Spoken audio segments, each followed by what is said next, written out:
Hi learners, welcome to the School of Exercise Science. I am Rohit, an A certified personal trainer. इस channel पे मैं वो सारी चीज़ें आपसे डिस्कस करूँगा जो मैं रेगुलरली एक्सरसाइज साइंस में सीखता हूँ और साथ ही साथ मैं ACPT को कवर करूँगा. So let's proceed without further ado.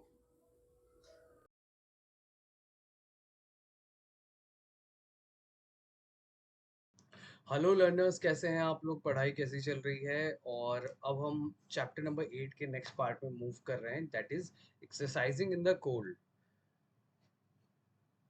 Let's start. The major problem encountered when exercising in the cold are associated with an excessive loss of body heat, which can result in hypothermia and or frostbite. When the skin or blood temperature drops, the thermoregulatory center activates mechanisms that conserve body heat, increase heat production. तो सबसे ज्यादा problem क्या होता है जब हम exercise करते हैं कोल्ड में? उसमें क्या होता है, बॉडी बॉडी हीट बहुत जल्दी लूज करने लगती है. तो बॉडी हीट जल्दी लूज होगा तो बॉडी अंदर अपने आप को गर्म नहीं रख पाएगी. तो उस चक्कर में बहुत सारी प्रॉब्लम्स हो सकती हैं, जैसे हाइपोथर्मिया. हाइपोथर्मिया मतलब जितना ज्यादा हीट प्रोड्यूस नहीं हो रहा है उससे ज्यादा लॉस हो रहा है, तो बॉडी का टेम्परेचर बहुत ज्यादा गिर जाता है. तो hypothermia kind of medical emergency है. जैसे हम हीट स्ट्रोक पढ़ के आए हैं, हीट एग्जॉशन पढ़ के आए हैं, वैसे ही hypothermia kind of medical emergency है. फ्रॉस्ट बाइट, फ्रॉस्ट बाइट भी हो सकता है. फ्रॉस्ट बाइट में क्या होता है, बेसिकली आपका स्किन या आपके अंदर का नर्व या ब्लड वेसल्स और टिश्यूज ये सब है, ये सब फ्रीज हो जाते हैं. सो दैट इज वाई उसके कारण फिर ये काइंड ऑफ स्किन की इंजरी है. तो इन सब टिश्यूज की इंजरी है Frost bite. When the skin or cold, when the skin or blood temperature drops, the thermoregulatory center activates mechanism that conserve body. तो क्या होता है जब स्किन और ब्लड का टेम्परेचर ड्रॉप हो जाता है तो हमारा जो भी थर्मो रेगुलेटरी सिस्टम है वो क्या करता है, हीट का प्रोडक्शन बढ़ा देता है ताकि हमारे बॉडी में प्रॉपर हीट जो भी कोर टेम्परेचर है वो मेंटेन रह सके.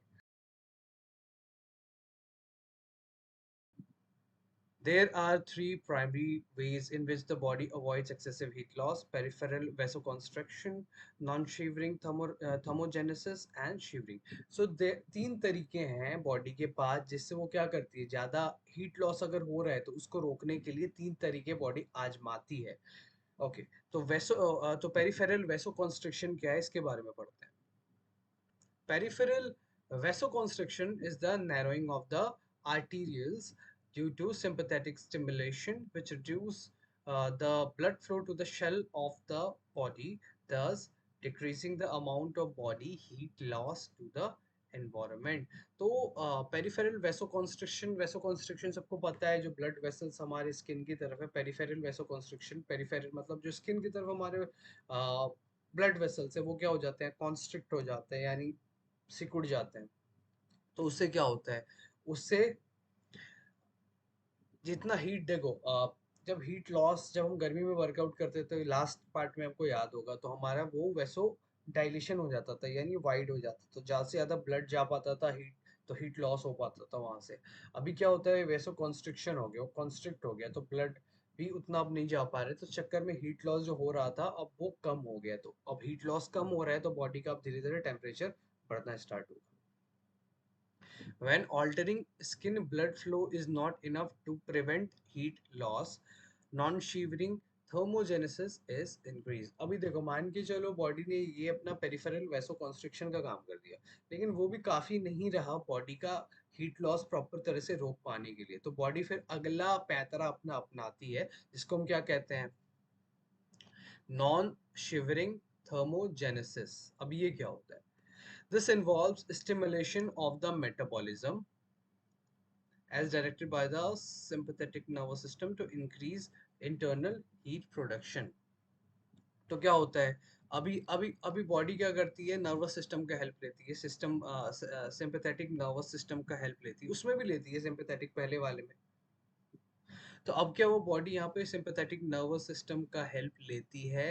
तो इसमें क्या होता है, धीरे धीरे बॉडी अपने आप हीट प्रोड्यूस ज्यादा करने लगती है. तो उस चक्कर में क्या होता है, तो हमारा बॉडी का टेम्परेचर बढ़ने लगता है, इंटरनल हीट प्रोडक्शन इससे बढ़ जाता है. ठीक है.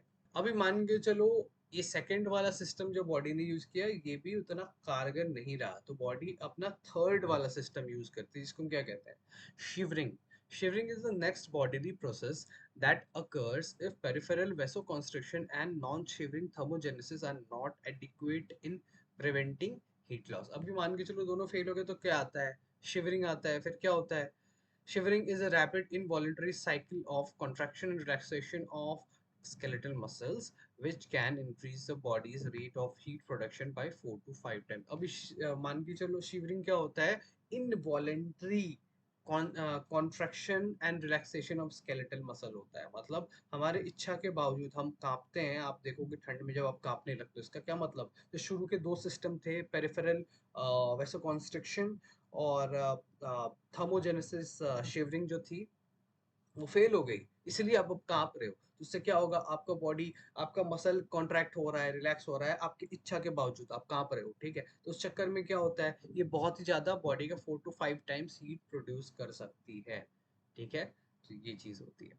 The two major cold stressors are air and water. ठीक है, तो एयर और वाटर है, इनके कारण यही दो मेजर कोल्ड स्ट्रेसर्स हैं. मतलब ठंड बढ़ाने वाली जो ये दोनों जो है ना, एयर और वाटर, ठंड बढ़ाने में बहुत हेल्प करते हैं आसपास. तो एयर अगर ज्यादा चल रहा है, ठंडी हवा चल रही है, तो आपको बहुत ज्यादा ठंड लगेगी, है ना. वाटर के प्रेजेंस में आपको ठंड ज्यादा लग सकती है. So that is why the effects of cold air are compounded by wind. अभी ठंडी हवा थोड़ी थोड़ी चल रही है, लेकिन विंड ही चलने लगे तो वो कंपाउंड हो जाता है इफेक्ट, यानी इफेक्ट और बढ़ जाता है, यानी और ज्यादा ठंड लगेगी. As wind increases so do convective heat loss and the rate of body cooling. अभी विंड जब बढ़ने लगती है तो क्या होता है, हमारा जो हीट लॉस होता है बॉडी से वो ज्यादा होने लगता है, and the rate of body cooling. तो इसमें क्या होता है, बॉडी, सो इसमें क्या होता है, हीट लॉस हमारा बढ़ने लगता है जब विंड चलती है, और साथ ही साथ क्या होता है, हमारी बॉडी ठंडी होने लगती है. And index based on the cooling effect of wind is wind chill, which refers to the cooling power of the environment. Wind chill का क्या मतलब है, जब वही जो विंड जो हमारे चल रहा है उसका जो कूलिंग इफेक्ट होता है बहुत ज्यादा हमारी बॉडी पे, उसको विंड चिल कहते हैं. As wind chill is increases, so does the risk of freezing body tissue. तो विंड चिल बढ़ते ही हमारे बॉडी के जो बॉडी टिश्यू होता है, स्किन होता है, ब्लड वेसल होता है, नर्व्स होते हैं, उनके फ्रीज होने के चांसेस बढ़ने लगते हैं. Water, on the other side, is actually more detrimental than air in terms of heat loss. तो air तो है ही heat loss करवाता है हमारे बॉडी में, water तो और ज्यादा करवाता है. In general, the body losses heat 4 times faster in water than it does in air of the same temperature.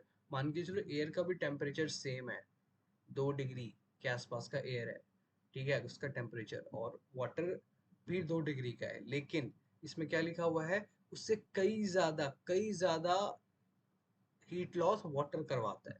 तो वाटर बहुत ही ज्यादा हमें हीट लॉस करवाता है, तो थोड़ा सा बच के ठंड में. This rate can be increased even more if the cold water is moving around the individual in a current due to increased heat loss through convection. मतलब अभी कोई एक्सरसाइज कर रहा है और आसपास का मान के चलो हवा में ही किसी तरह कोल्ड वाटर के मॉलिक्यूल्स वगैरह हैं, तो उसमें आपकी ठंड, आपकी जो हीट लॉस है उसका रेट काफी ज्यादा बढ़ जाएगा.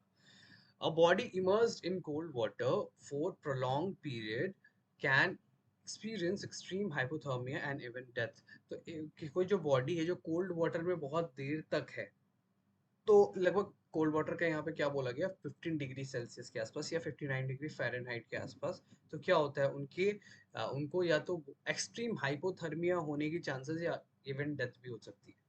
Right. Okay, moving forward. Additionally, the cold can cause a generalized vasoconstriction that can increase peripheral resistance and blood pressure. तो और क्या कर सकती है ठंड, ठंड के कारण हमारा क्या हो सकता है, बाहर से वैसो कॉन्स्ट्रिक्शन हो सकता है. वैसो कॉन्स्ट्रिक्शन यानी ब्लड वेसल्स हमारा पूरा ज्यादा कॉन्स्ट्रिक्ट हो गया आपस में. ठीक है, वो कोल्ड के कारण हो रहा है, वो बॉडी नहीं कर रही है.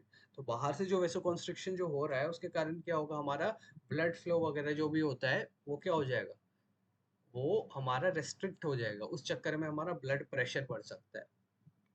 This may cause problems in people who are hypertensive और हु हैव हार्ट इशू. अब जिनके पास देखो नॉर्मल लोगों के लिए प्रॉब्लम है ही, लेकिन जिनको हाइपरटेंशन यानी हाई ब्लड प्रेशर है या किसी को हार्ट का इशू है, तो उनके लिए तो बहुत ही बड़ा प्रॉब्लम है। Following exercise, chilling can occur quickly if the body surface is wet with the sweat and heat loss continues. मान के चलो ऑलरेडी आप एक्सरसाइज कर रहे हो ठंड में, ऊपर से आपको स्वेटिंग भी हो रही है, तो आपका हीट लॉस और भी बढ़ जाएगा। There are documented cases of runners who ran in a cold environment, got sweaty, slowed from fatigue, and developed clinical hypothermia, increased heat losses from sweat and air movement, coupled with decreased heat production from a reduced exercise intensity. तो बोला गया है ऐसे बहुत सारे documented cases देखे गए हैं रनर्स में, इसको डॉक्यूमेंट किए गए हैं, ठीक है।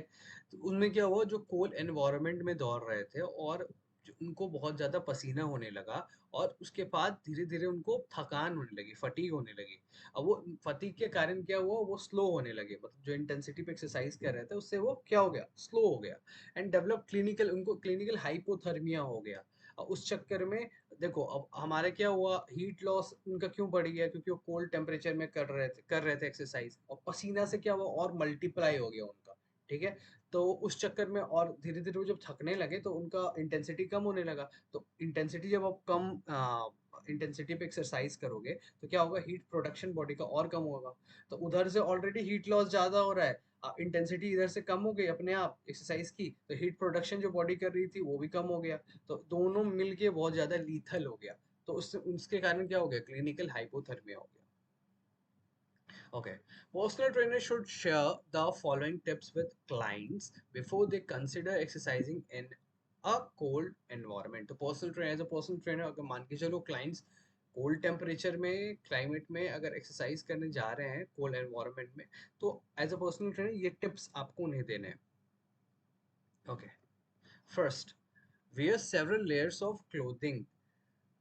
मतलब आपको बहुत सारे लेयरिंग करनी है कपड़े की, मतलब लेयर्स में कपड़े पहनने हैं, इसके ऊपर एक, इसके ऊपर एक, इसके ऊपर एक।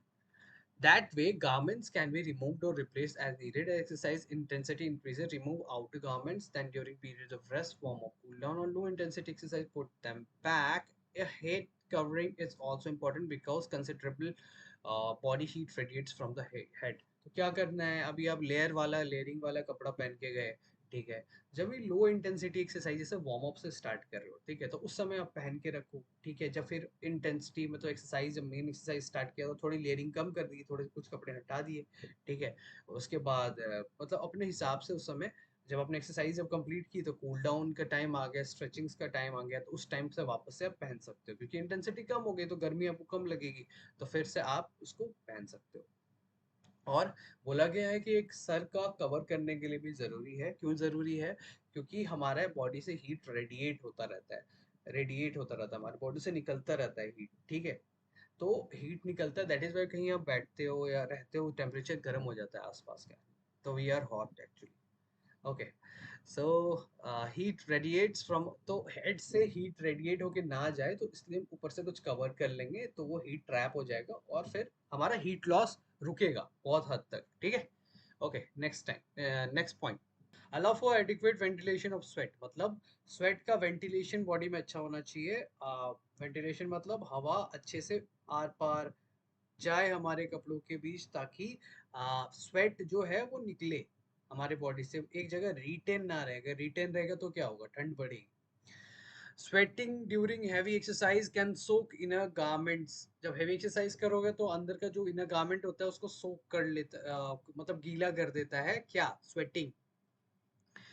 If evaporation does not readily occur, the wet garments can continue to drain the body of heat during rest periods. तो अगर क्या होगा, इवापोरेशन ढंग से नहीं होगा तो क्या होगा, गारमेंट क्या होगा, गीला होगा, और क्या होगा, कंटिन्यू क्या करेगा, रेस्ट पीरियड में क्या करेगा, हमें ठंडा महसूस कराएगा और ज्यादा, ठीक है, और बॉडी का जो हीट है उसको निकालता रहेगा। When retention of body heat is extremely important, तो बॉडी हीट का रिटेंशन बहुत इंपॉर्टेंट है, लेकिन वो होने नहीं देगा, हीट लॉस होते रहेगा हमारा। In particularly cold outdoor environments, if there is any meaningful wind, it is better to begin an exercise bout going into the wind and finish with the wind at one's back. तो कभी भी आप exercise जा रहे हो बाहर करने और वहां पे कोई मीनिंगफुल विंड है, तो आपको कैसे जाना है?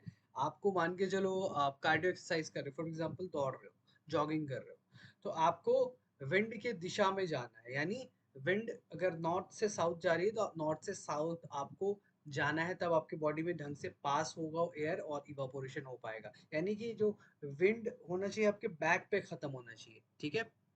तो आप विंड के दिशा में आपको जाना है, ठीक है? तो प्रॉपरली इवापोरेशन होगा। इससे इससे एक फायदा क्या होगा? आप विंड के अगर अगेंस्ट जाते हो तो एक तो रेजिस्टेंस बढ़ेगा, ठीक है? विंड के अगेंस्ट जाना थोड़ा मुश्किल होगा आपके लिए, तो रेजिस्टेंस बढ़ेगा तो उससे मेहनत ज्यादा होगी बॉडी को, स्वेटिंग बढ़ जाएगी उस चक्कर में। और उससे अगर इसके विंड के अगेंस्ट जाओगे तो प्रॉपर विंड पास नहीं होगी बॉडी से, तो उससे स्वेटिंग में भी दिक्कत होगी। लेकिन आप विंड के साथ जाओगे तो इजी होगा एक्सरसाइज करना, रेजिस्टेंस कम मिलेगी, लेकिन और इवापोरेशन भी साथ ही साथ बेहतरीन होगी। Okay, next point is, if the opposite happens, exerciser can become quite sweaty when moving with the wind and then have to return with wet clothing against the wind while facing increased heat losses from convection and evaporation. और इसका उल्टा हुआ तो क्या होगा? हमारी sweating बढ़ जाएगी, और क्या होगा साथ ही साथ? कन्वेक्शन और इवापोरेशन, जो इवापोरेशन एक तो कम हो जाएगा, ठीक है? इवापोरेशन ढंग से हो नहीं पाएगा, तो उसके कारण हीट लॉस होगा, और कन्वेक्शन जो होगा उसके थ्रू भी हीट लॉस बढ़ जाएगा।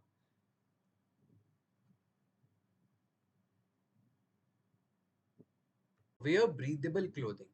Select garment materials that allow the body to give off body heat during exercise and retain body heat during inactive periods. तो ऐसे गारमेंट्स हमें चूज करने हैं कि जब हम एक्सरसाइज कर रहे हैं तो बॉडी की हीट तब निकलनी चाहिए, लेकिन जब हम रुक गए तो क्या होनी चाहिए? हीट जो बॉडी हीट, वो क्या हो गया? ट्रैप हो गया, यानी वो निकल नहीं पा रहा है, फिर रिटेन हो गया, ठीक है? Cotton is a good choice for exercising in the heat because it readily soaks up sweat and allows evaporation. तो कॉटन हीट में एक अच्छा कपड़ा है वर्कआउट करने के लिए, क्योंकि क्या होता है पसीने को वो सोख लेता है, और सोखने के बाद वहां पे इवापोरेशन होने लगता है, उसके कारण क्या होता है? कूलिंग इफेक्ट आता है। For those same reasons, however, cotton is a poor choice for exercising in the cold. अभी because उसका वही फीचर है कि वो सोख लेता है पसीना को, और इवापोरेशन के कारण कूलिंग इफेक्ट आता है, तो ठंड के लिए अच्छा नहीं है। Wool is an excellent choice when exercising in the cold because it maintains body heat even when wet. तो वुल जो है, ऊनी कपड़े जो हमारे होते हैं, वो अच्छी चॉइस होती है ठंड में वर्कआउट करने के लिए। क्यों होती है?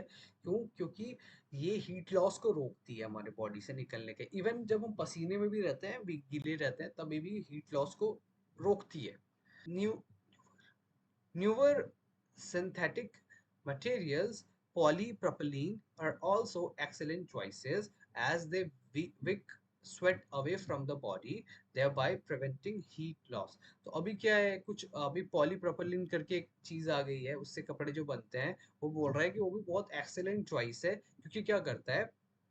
वो क्या करता है? पसीने को बाहर निकाल देता है बॉडी से, देवाई प्रिवेंटिंग हीट लॉस। तो हीट लॉस को क्या करता है? रोकता है। तो आजकल मैक्सिमम जो कपड़े वर्कआउट वगैरह क्या होता है उसमें प्रोपिलिन होता है बहुत सारों में, तो आप प्रोपिलिन देख के आप कपड़ा चूज कर सकते हो। When wind chill is a problem, nylon materials are good for outwear. अभी बोल रहे हैं जब विंड चिल हो गया, बाहर बहुत ज्यादा ठंडी हवाएं चल रही हैं, ठीक है, तो उस चक्कर में क्या है, नाइलॉन क्लोथिंग जो होती है, नाइलॉन का जो मटेरियल का बना होता है, वो बाहर अगर जाके आप कर रहे हो तो आपके लिए अच्छा है।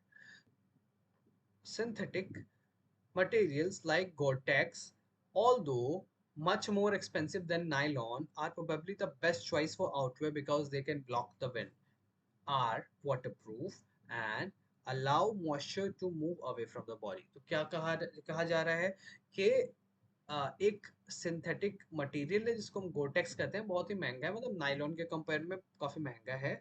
और कहा गया है कि अगर बाहर जा रहे हो तो नायलॉन से भी बेस्ट चॉइस है कि आप गोटेक्स पहन सकते हो, इफ यू कैन अफोर्ड, तो आप उसको जा सकते हो, क्योंकि क्या करता है? ये विंड को ब्लॉक करता है, और क्या करता है? वाटर प्रूफ भी होता है, एंड क्या करता है? मॉइस्चर जो होती है उसको बॉडी से दूर रखता है, ठीक है? बॉडी को दूर, बॉडी से दूर करता है।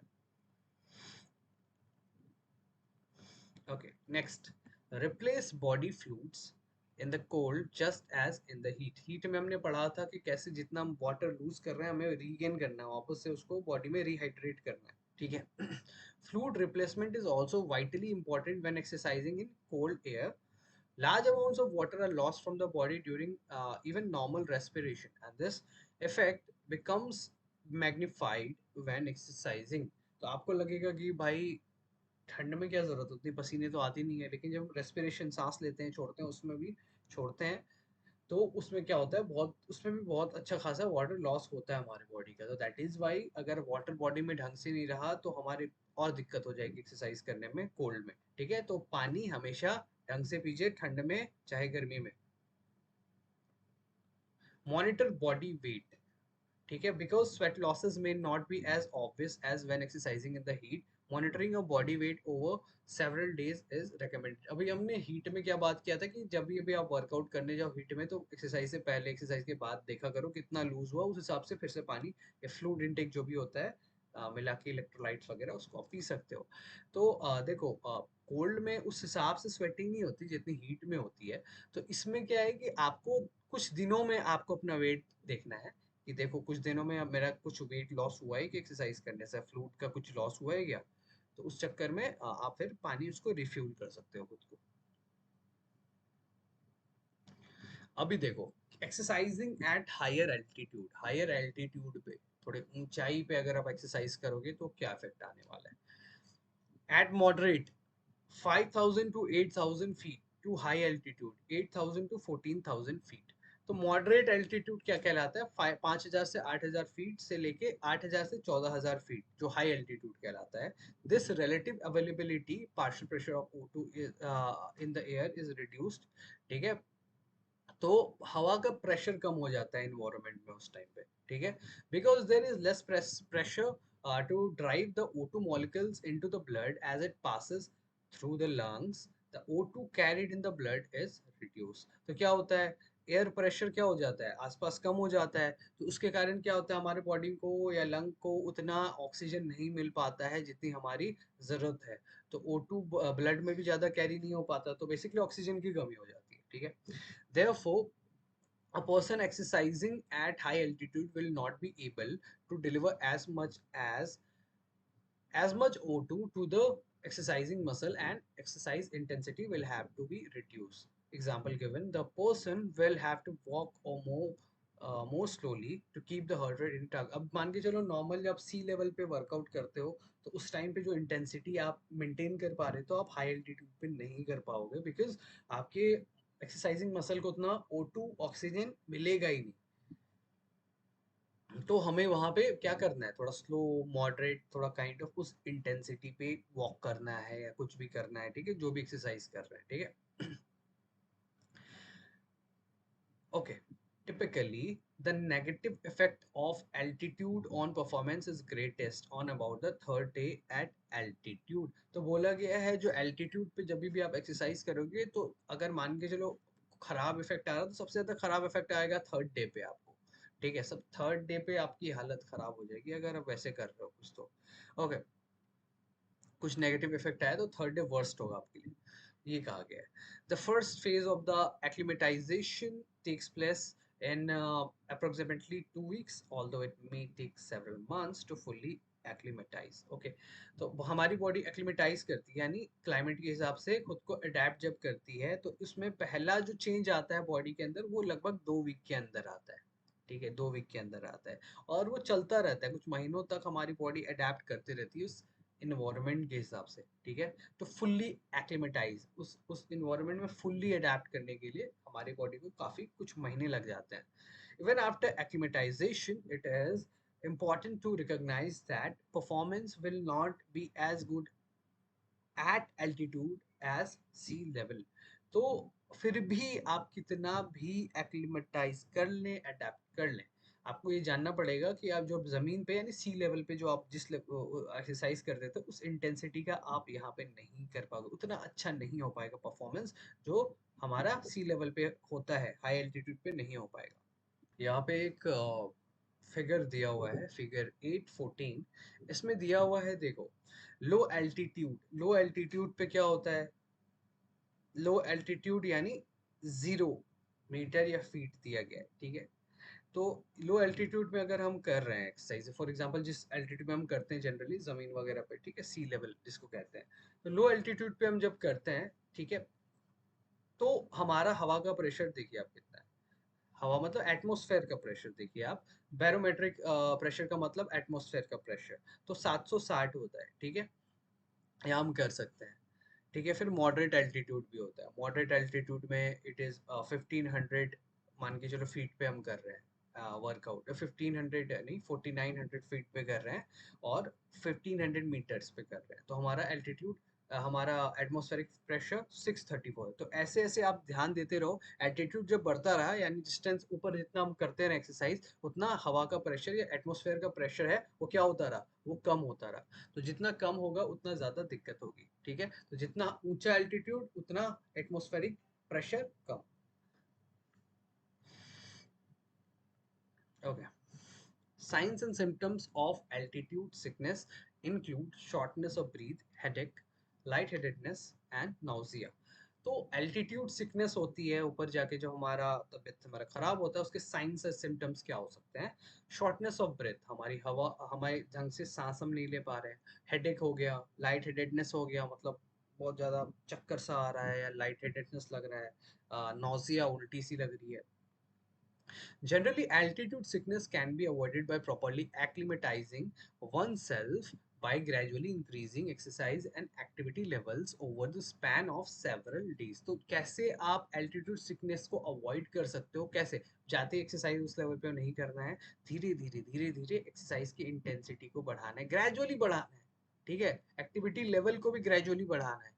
सो हमें वहाँ पे रश नहीं करना है, ठीक है। The most common everyday experience of altitude sickness is when a person flies into a ski area and tries to ski immediately. अभी मान के चलो स्कीइंग होती है ना, स्कीइंग स्पोर्ट्स तो आप जानते हो कि स्कीइंग, बर्फ पे जो स्कीइंग करते हैं, तो सबसे ज़्यादा आजकल जो देखा जाता है, आजकल मतलब जनरल जो होता है एक्सपीरियंस लोगों को कब होता है एल्टीट्यूड सिकनेस का, जब जो वो जाते हैं और फिर तुरंत ही स्की करना स्टार्ट कर देते हैं, तो उसके कारण उनको एल्टीट्यूड सिकनेस हो सकता है। तो ठीक है, थोड़ा रुकना पड़ता है, ठीक है, स्की एरिया में जाके स्कीइंग करना तुरंत नहीं स्टार्ट करता है, ठीक है। Often by the end of the day they have fairly severe altitude sickness that may take a couple of days to resolve. तो इतनी कभी कभी क्या, जनरली अगर वो तुरंत जाके करते हैं स्कीइंग, हाँ भाई भाई चलो स्टार्ट करते हैं, मजा आएगा मजा आएगा, तो क्या होता है उनका, देखा गया है कि ऐसी हालत खराब होती है, लगभग 2 दिन तो लग ही जाते हैं ठीक होने में, ठीक है। The higher the destination the higher the risk, जितना ज्यादा ऊंचाई पे आप करोगे उतना ज्यादा रिस्क होगा। But good strategy is not to exercise the first night at altitude. आप गए पहले दिन, और पहले ही नाइट पे आपको क्या करना है? नहीं करना है कुछ भी, मतलब ये अच्छा एक आइडिया है, ठीक है। तो पहली रात जो आप गए, पहला दिन रात जो भी बोलो उसको, उसमें आपको एक्सरसाइज नहीं करनी है, कुछ नहीं करना है, ठीक है। This helps many people avoid altitude sickness. इसके कारण क्या होता है कि बहुत सारे लोग बच जाते हैं एल्टीट्यूड सिकनेस से। Prolong warm up and cool down and frequent exercise breaks at a lower intensity should help most people become accustom to exercising at higher altitude. तो प्रोलॉन्ग वार्म अप थोड़ा लंबा करो, कूल डाउन थोड़ा लंबा करो, and frequent exercise breaks, exercise में बीच बीच में तुरंत तुरंत ब्रेक लिया करो, तो इस चक्कर में क्या होगा, और लो इंटेंसिटी पे हमें करना है, ठीक है। तो उसमें क्या होगा, हमें बहुत सारा हेल्प मिल जाएगा क्या, ताकि हमें एक्सरसाइज हम कर सके हाई एल्टीट्यूड में, और हमें एल्टीट्यूड सिकनेस ना हो। तो ये चीजें आपको अपनानी है, ठीक है। Now moving to exercising in air pollution. अभी एयर पॉल्यूशन में आप कैसे एक्सरसाइज करोगे? एयर पॉल्यूशन बहुत जगह पे बढ़ रही है, दिल्ली, बड़े सिटीज में। तो एयर पॉल्यूशन में हमें स्ट्रैटेजी क्या होनी चाहिए, हमें एक्सरसाइज करने की है, और हमारे बॉडी पे क्या इफेक्ट आ सकता है उसका? Some areas have a high degree of airborne pollutants, smog that can adversely affect cardiorespiratory exercise performance. तो बहुत सारे जगहों में बहुत ज़्यादा pollutants, एयर pollutants होते हैं। फॉर एग्जांपल स्मॉग, स्मॉग मतलब फॉग भी है, उसके साथ स्मोक मिला हुआ है, ठीक है, तो उसको हम स्मोक कहते हैं। That can adversely effect cardio, तो मतलब हार्ट की हेल्थ, लंग्स की हेल्थ को बहुत ही ज़्यादा ख़राब कर सकते हैं। ठीक है, और कार्डियो रेस्पिरेटरी एक्सरसाइज परफॉर्मेंस भी साथ में। तो हम साथ में जब एक्सरसाइज जब करते हैं कार्डियो रेस्पिरेटरी एक्सरसाइजेस, तो उसका परफॉर्मेंस पे भी बहुत ज़्यादा इफेक्ट कर सकते हैं। These pollutants are the results of the combustion of fossil fuels and primarily include ozone, sulfur oxide and carbon monoxide. तो ये जो पॉल्यूटेंट्स आप जो होते हैं एयर में, ये जनरली कैसे होते हैं, किससे आते हैं? जनरली जलता है जो हमारा फॉसिल फ्यूल्स, पेट्रोल, डीजल, कुछ भी जल रहा है, सर कोई रबड़ भी जल रहा है, या फिर हवा में किसी प्रकार से गंदी हवा आ गई, आप ये भी कह सकते हो कोयला वोयला का जलना। तो ये सारी चीज़ें क्या करती है, उसके कारण पोल्यूटेंट्स आते हैं, जैसे ओजोन आ जाता है, सल्फर डाइऑक्साइड और कार्बन मोनोऑक्साइड हवा में हमारे ज़्यादा हो जाते हैं, तो हमें प्रॉब्लम होती है। When these airborne particles are inhaled, they can have a number of deleterious effect on the body, such as irritating the airways and decreasing the O2 capacity, carrying capacity of the blood, both of which hamper cardiorespiratory exercise performance. तो ये सारी चीजें जब हवा में हमारे आ जाती है, हम अंदर लेते हैं हवा से, सांस अंदर लिया, तो उनके उनका क्या हो सकता है, बहुत ज्यादा हार्मफुल इफेक्ट हो सकता है हमारी बॉडी पे। सबसे पहले ये हमारे जो एयरवेज हैं, जैसे नाक से सांस लेते हैं, ये जो एरिया है, या फिर अंदर का ये जो एरिया है पूरा जो जा रहा है, तो ये हो सकता है बहुत ज़्यादा इरिटेट हो, बर्न हो, पेन हो जाए उसमें। ठीक है, और हमारी क्या होती है, ब्लड की ऑक्सीजन कैरिंग कैपेसिटी कम हो जाती है। तो ऑक्सीजन कम कैरी करता है हमारा ब्लड, क्योंकि हवा में पॉल्यूटेंट इतना है, तो वो भी शामिल हो जाती है, तो ऑक्सीजन के लिए जगह कम बचता है एक ब्रीथ में हम जब लेते हैं, तो ऑक्सीजन की कैरिंग कैपेसिटी कम हो जाती है। बोथ ऑफ विच हैम्पर, तो इनके कारण क्या होता है, हमारा जो एक्सरसाइज परफॉर्मेंस है कार्डियोरेस्पिरेटरी, वो हमारा क्या होता है, उसमें डिस्टर्बेंस होता है, दिक्कत होती है। Inhaled air pollutants have been shown to be associated with the development of both cardiac and pulmonary disease। तो एयर पॉल्यूटेंट जो होता है, जो मैंने पहले बताया था, इसमें क्या प्रॉब्लम होगा, हमारा हार्ट और हमारा लंग्स से रिलेटेड डिजीज होने के चांसेस बढ़ते हैं। Okay, one area of risk that is often not well recognized is indoor ice arenas। तो आजकल ऐसा इन्वायरमेंट क्रिएट किया गया है कि इंडोर में ही आइस आइस कल्चर स्टार्ट हो गया, आइस अरेनास बना दिए जाते हैं। उसके बाद आप वहाँ स्कीइंग कर सकते हैं, जो भी आइस, जो भी खेल, जो भी आपका मन है, तो वो उस आइस में रह के इंडोर रहता है, वो खुद क्रिएट किया गया है, नेचर के द्वारा नहीं किया गया।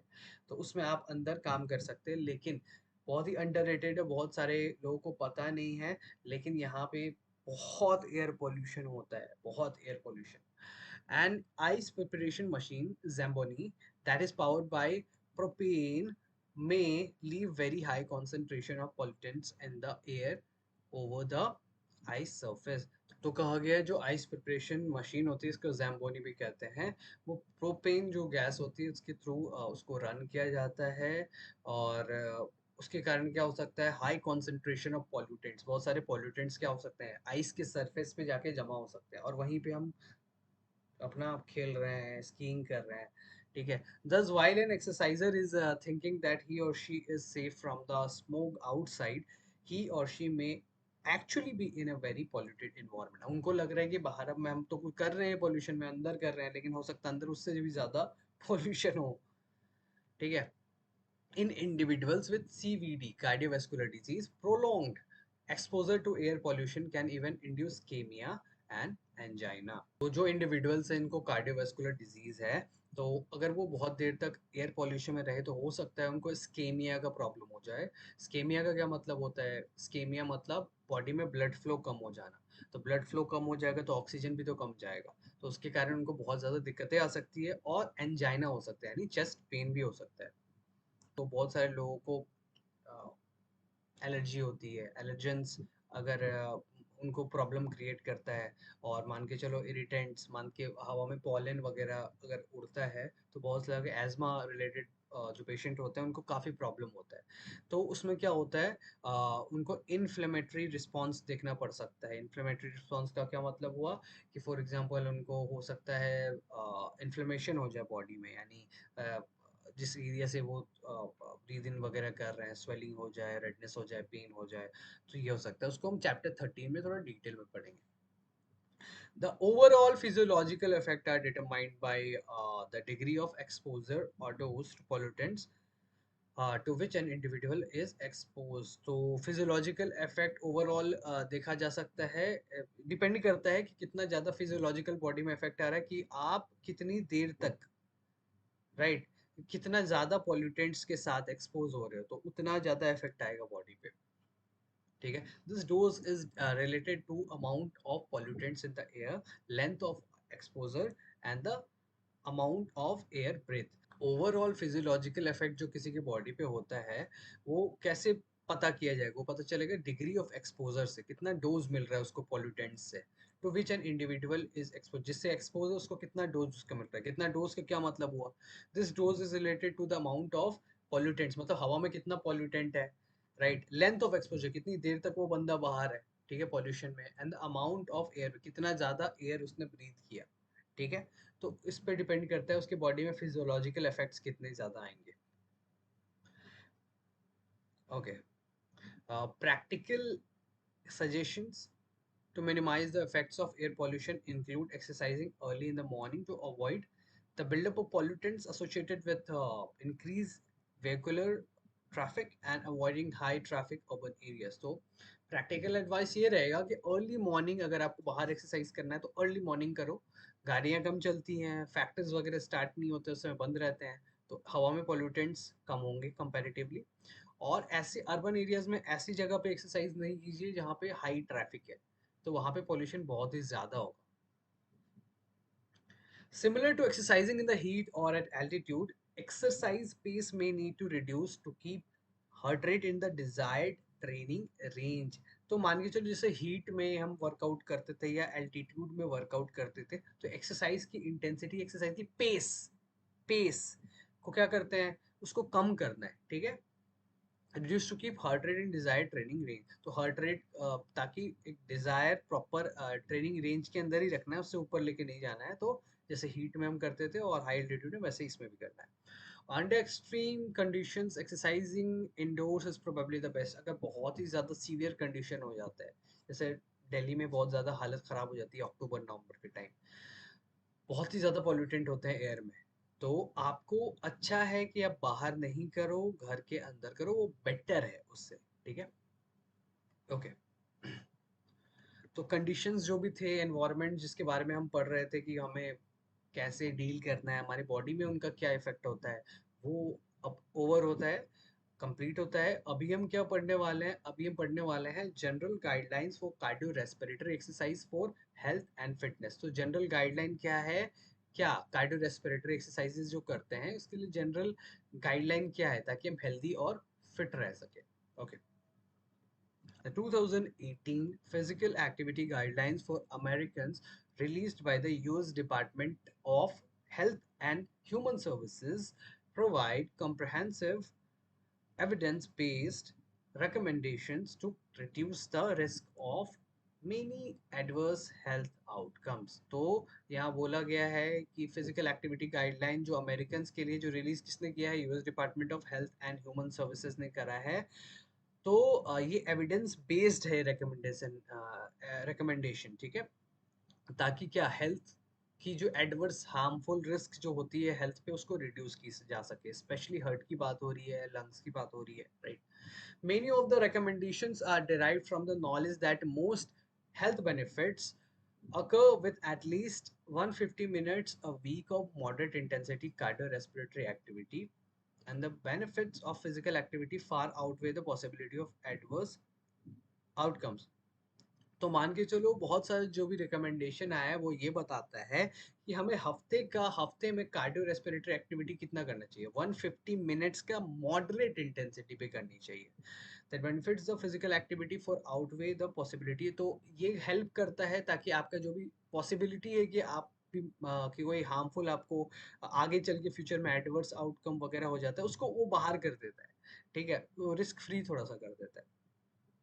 ठीक है, specific guidelines for adults aged 18 to 64 include the following. अब थोड़ा सा और स्पेसिफिक उसको जानेंगे, डिटेल में जानेंगे कि और क्या गाइडलाइन है एडल्ट्स में जो 18 से 18 टू 64 के एज के बीच में है। ठीक है, ओके।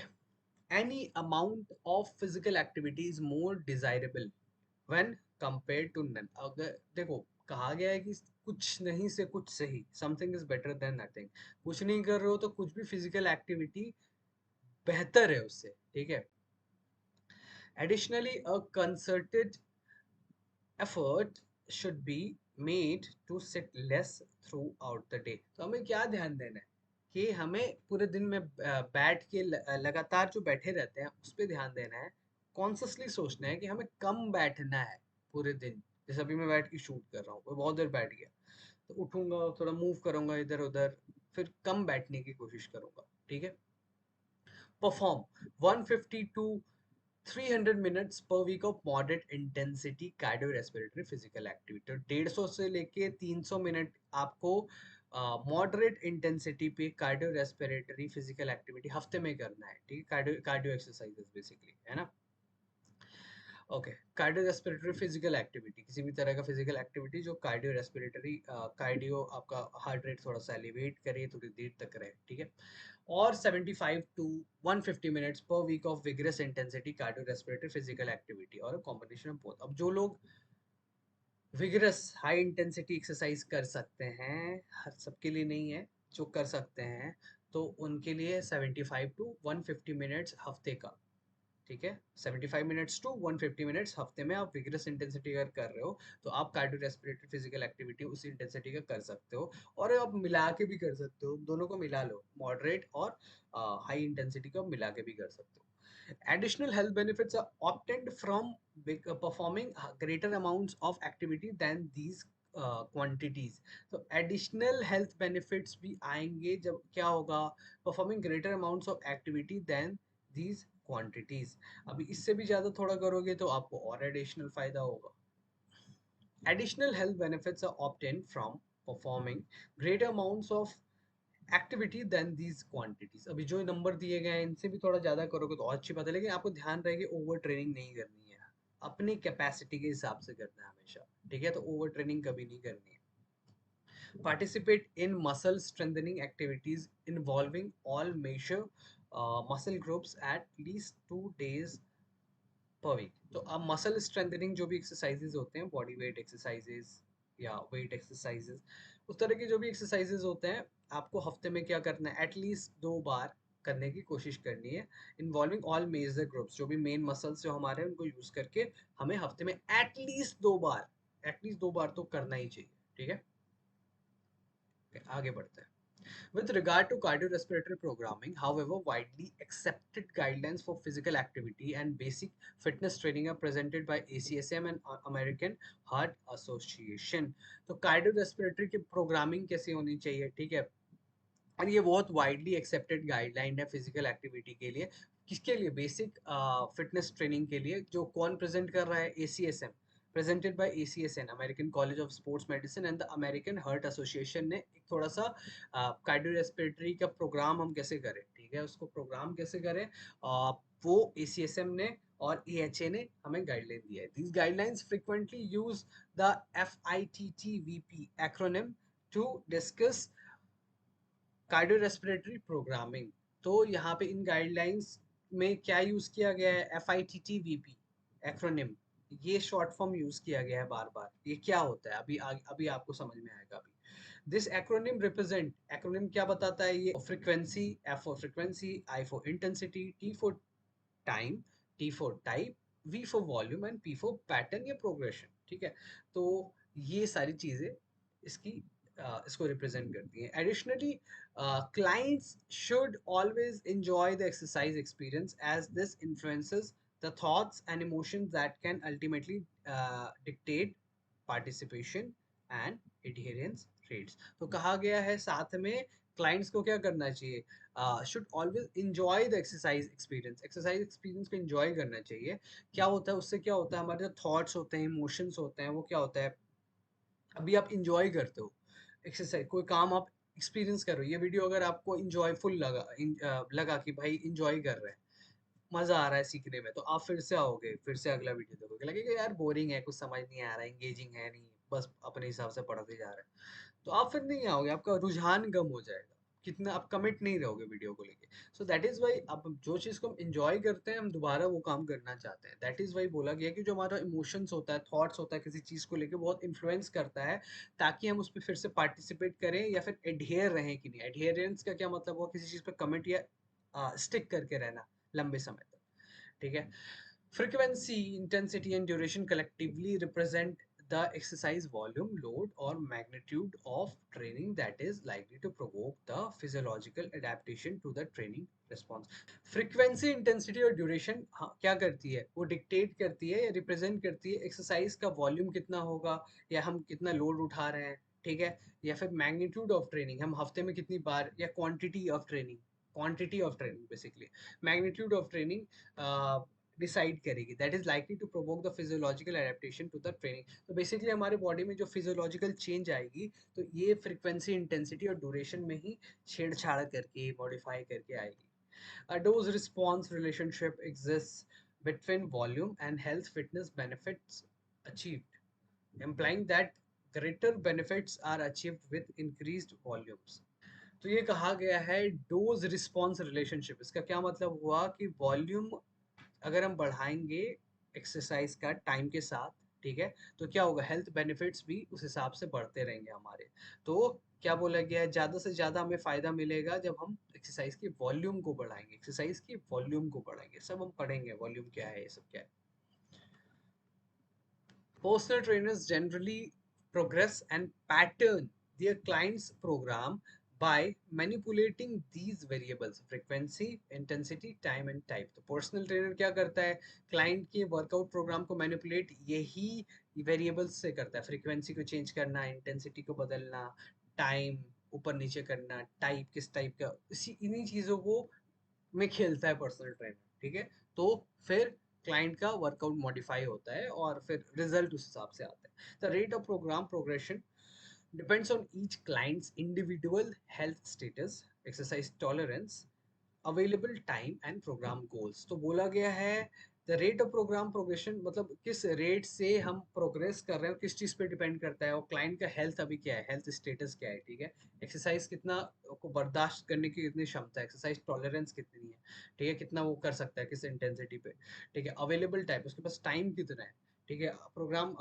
गोल्स, उनका गोल क्या है क्लाइंट का, तो उस पर डिपेंड करता है कि हमारा प्रोग्रेशन किस रेट पे होगा, किस स्पीड में होगा। Okay. Improvement in cardiorespiratory fitness occurs most quickly from progressive increases in exercise intensity.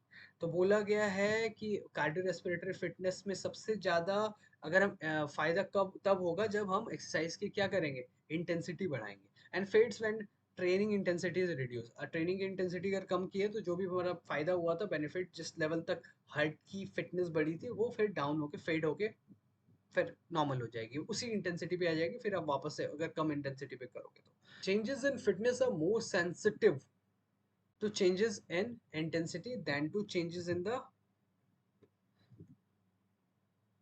Frequency और ड्यूरेशन ऑफ ट्रेनिंग। देखो फ्रीक्वेंसी और ड्यूरेशन में चेंज ऊपर नीचे करोगे तो फिर भी चलेगा, उतना बॉडी का फिटनेस में बहुत ज्यादा फर्क नहीं आएगा। फर्क आता है फ्रीक्वेंसी और ड्यूरेशन को भी चेंज करने में, लेकिन इंटेंसिटी को चेंज अगेन करने से तो बहुत ज्यादा फर्क आएगा, ठीक है। आप किसी बंदे को 10 के स्पीड पे दौड़ाते हो रोज, ठीक है, फिर अब टाइम के साथ आपने उसका स्पीड 5 पे कर दिया, तो उसकी बॉडी फिर से अडेप्ट कर जाएगी, उस वाले फेड, वो जो फिटनेस अचीव हुआ था 10 पे, वो कम होके फिर 5 पे, अब वो 10 पे फिर अब करता है बहुत दिनों बाद, तो उसकी सांसें फूलेगी। तो दैट इज वाई इंटेंसिटी ज्यादा क्या करता है, इफेक्ट करता है हमारे फिटनेस को, रेदर देन फ्रीक्वेंसी और ड्यूरेशन। फ्रीक्वेंसी और ड्यूरेशन थोड़ा कम भी करे, फ्रीक्वेंसी मतलब हफ्ते में कितनी बार करवा रहे हो या महीने में कितनी बार, हफ्ते की बात करते हैं, हफ्ते में कितनी बार करवा रहे हो, या फिर ड्यूरेशन कितनी देर तक करवा रहे हो, वो कम मैटर करेगा इंटेंसिटी से। In the following section of this chapter, each of the FITT, तो आगे जो है FITT जो हमने पढ़ा है, FITT के बारे में हम डिटेल में पढ़ेंगे। बाकी जो वॉल्यूम और पैटर्न है वो चैप्टर 11 में डिटेल में आएगा, ठीक है। तो FITT जो फ्रीक्वेंसी वगैरह है, ये सब इस सब बारे में हम नेक्स्ट पार्ट में पढ़ेंगे, लेकिन उससे पहले हम ये पढ़ेंगे, ठीक है। Aerobic cardiovascular endurance exercise evidence based recommendation. क्या रिकमेंडेशन है, कितना में क्या करना चाहिए, एक्सरसाइज करना चाहिए। फ्रीक्वेंसी की बात करते हैं सबसे पहले। फ्रीक्वेंसी हफ्ते में लगभग कितनी बार होना चाहिए, ठीक है, या तो 5 दिन या 5 से ज्यादा, 5 डे और more than 5 day a week of moderate exercise, moderate intensity की एक्सरसाइज कराना है। और ग्रेटर देन और equal to 3 days per week of vigorous exercise. अगर विगरस एक्सरसाइज कर रहे हैं तो 3 या उससे ज्यादा हम करवा सकते हैं दिन हफ्ते का। और a combination of moderate and vigorous exercise on more than 3 to 5 days कर सकते हैं। मान के चलो अगर आप मिला के मिक्स करके दोनों कर रहे हो, मॉडरेट और विगरस इंटेंसिटी, तो 3 या 5 दिन या उससे थोड़ा ज्यादा, एक दिन और कर सकते हो तो उस हिसाब से आप कर सकते हो। इंटेंसिटी की बात करते हैं। मॉडरेट एंड और vigorous intensity is recommended for most adult. ज्यादा एडल्ट्स में मॉडरेट और विगरस इंटेंसिटी रेकमेंड की जाती है। Light to moderate intensity exercise में भी बेनिफिशियल इन डीकंडीशनड इंडिविजुअल। जो डीकंडीशनड इंडिविजुअल है, एकदम बिगिनर है या फिर कोई प्रॉब्लम है किसी टाइप का या उतना केपेबल नहीं है, तो उस हिसाब से हमें लाइट टू मॉडरेट इंटेंसिटी उनके लिए ज़्यादा बेनिफिशियल है। Time 30 to 60 minutes per day और पर्पसफुल मॉडरेट एक्सरसाइज। तो पर्पसफुल मतलब उद्देश्य से 30 to 60 मिनट्स हमें दौड़ना है, तो एक उद्देश्य होना चाहिए 30 से 60 मिनट हमें दौड़ने का। और 20 to 60 minutes per day of vigorous exercise. अभी विगरस कर रहे हैं तो 20 to 60 minutes per day of vigorous exercise, again depending on clients capability, clients goal and all, time उसके पास कितना है, ठीक है। तो 20 to 60 मिनट्स पर डे क्या कर सकते हैं, विगरस एक्सरसाइज का कर सकते हैं। अगेन आपको ध्यान रहे कि फ्रीक्वेंसी कितनी है, हफ्ते में कितने दिन करवाना है, उतना ही करवाना, ठीक है। और a combination of moderate and vigorous exercise per day is recommended for most adults। वही बोला है, या तो मिक्स करके मॉडरेट या विगरस एक्सरसाइज आप करवा सकते हो per day. Less than 20 minutes of exercise per day can be beneficial especially in previously sedentary individual।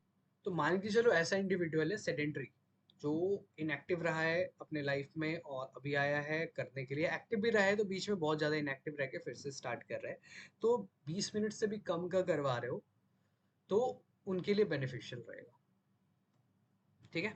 Type किस तरह की एक्सरसाइज हमें करानी है, रेगुलर करवाना है, रेगुलर पर्पसफुल एक्सरसाइजेज, जो जनरल एक्सरसाइजेज होते हैं, purposeful exercises that involves major muscle groups and is continuous and rhythmic in nature is recommended।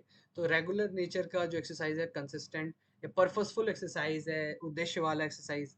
Regular exercise कराना है, जो जनरल एक्सरसाइज होता है, पर्पसफुल उद्देश्य होना चाहिए, दैट इन्वॉल्व्स मेजर, इसमें ज्यादा से ज्यादा मेजर मसल ग्रुप इन्वॉल्व होता है, कंटिन्यूअस होता रहता है, ठीक है। कार्डियो एक्सरसाइज की बात कर रहे हैं, कंटिन्यूअस होता रहे और रिदमिक होना चाहिए, रिदम में होना चाहिए एक्सरसाइज, ठीक है।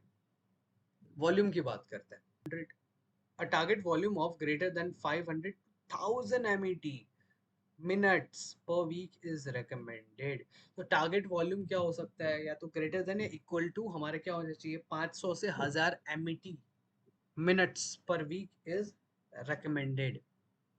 एमिटी के बारे में अभी हम आगे पढ़ेंगे, एमिटी के बारे में हमने पढ़ा नहीं है, तो एमिटी के बारे में अभी पढ़ेंगे। हमारे जो जो भी कैलोरी वगैरह जो मशीन्स वगैरह निकालती है ना, वॉच जो हम पहनते हैं या फिर ट्रेडमिल वगैरह पे जाते हैं, तो एमिटी कैलकुलेशन करके करती है। लेकिन अगर आपको बॉडी वेट कंसिडर करके कोई ऐसी ट्रेडमिल वगैरह निकाले तो हाईली इनएक्यूरेट है, ठीक है। एमिटी हमें एक रफ फिगर देता है कि इतना कैलोरी आपका बर्न हुआ।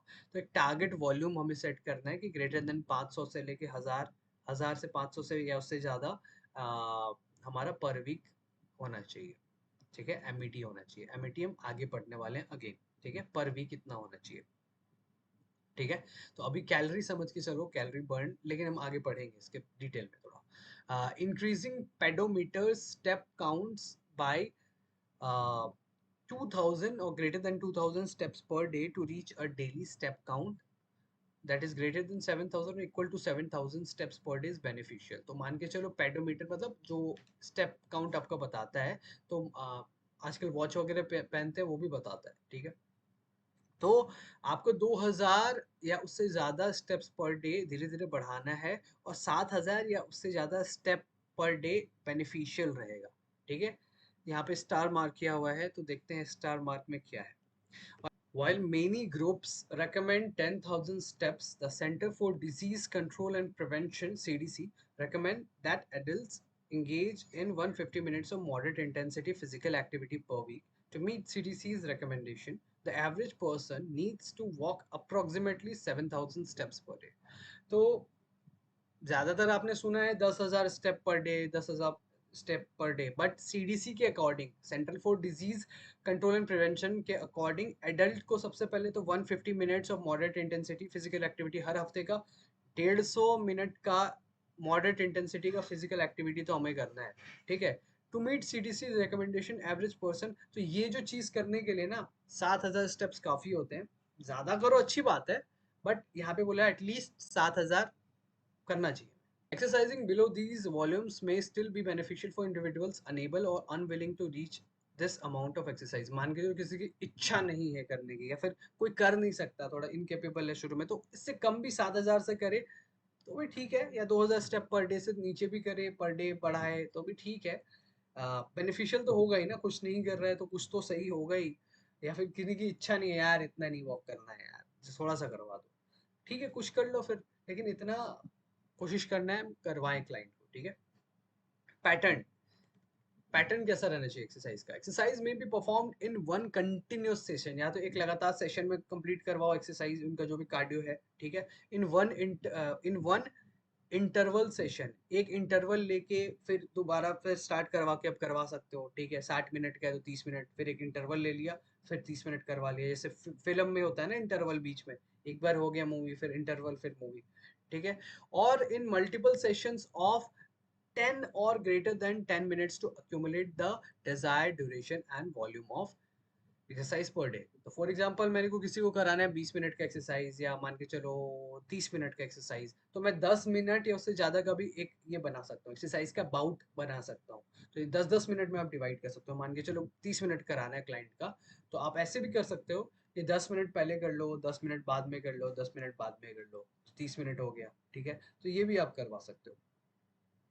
Exercise bouts of less than 10 minutes may yield favorable adaptation very deconditioned individuals. अभी बहुत ही ज्यादा डीकंडीशनड इंडिविजुअल है, तो उनके लिए 10 मिनट से कम का भी बाउट बेनिफिशियल रहेगा, ठीक है? अच्छा खासा ठीक ठाक बेनिफिशियल रहेगा। प्रोग्रेशन कैसे होनी चाहिए, आगे कैसे बढ़नी चाहिए exercise, cardio respiratory exercise? A gradual progression of exercise volume by adjusting exercise duration, frequency or intensity is reasonable until the desired exercise goal is attained. तो ग्रेजुअल प्रोग्रेशन हमें करते रहना है, किस चीज़ को एडजस्ट करते हुए? एक्सरसाइज की ड्यूरेशन को, उसकी फ्रिक्वेंसी को, उसकी इंटेंसिटी को, तब तक जब तक उनका गोल अचीव नहीं हो जाता, फिर वहां से मेंटेन कराना है। तो ठीक है, तो इन तीनों चीज़ों में चेंज हमें करना है, ड्यूरेशन, फ्रिक्वेंसी और इंटेंसिटी, ठीक है? This approach of start low and go slow may enhance adherence and reduce risk of skeletal uh, injury and adverse cardiac events. तो start low मतलब कम से स्टार्ट करवाओ और धीरे धीरे आगे बढ़ो, क्लाइंट का प्रोग्रेशन स्टार्ट कराओ। तो इससे क्या होगा, क्लाइंट कोई भी काम पहले दिन इतना हार्ड दे दोगे तो मन नहीं करेगा अगले दिन करने का। ब्रेन हमारा हमेशा कंफर्ट जोन में रहना चाहता है, तो उसके लिए कोई भी हार्ड एक्टिविटी अगर होती है तो नेक्स्ट डे वो प्रोक्रेस्टिनेट करने की कोशिश करता है, टालने की कोशिश करता है कि चलो कल कर लेंगे यार, कल कर लेंगे। तो इसीलिए दिमाग के लिए इजी बनाए और बॉडी के लिए भी शुरू में।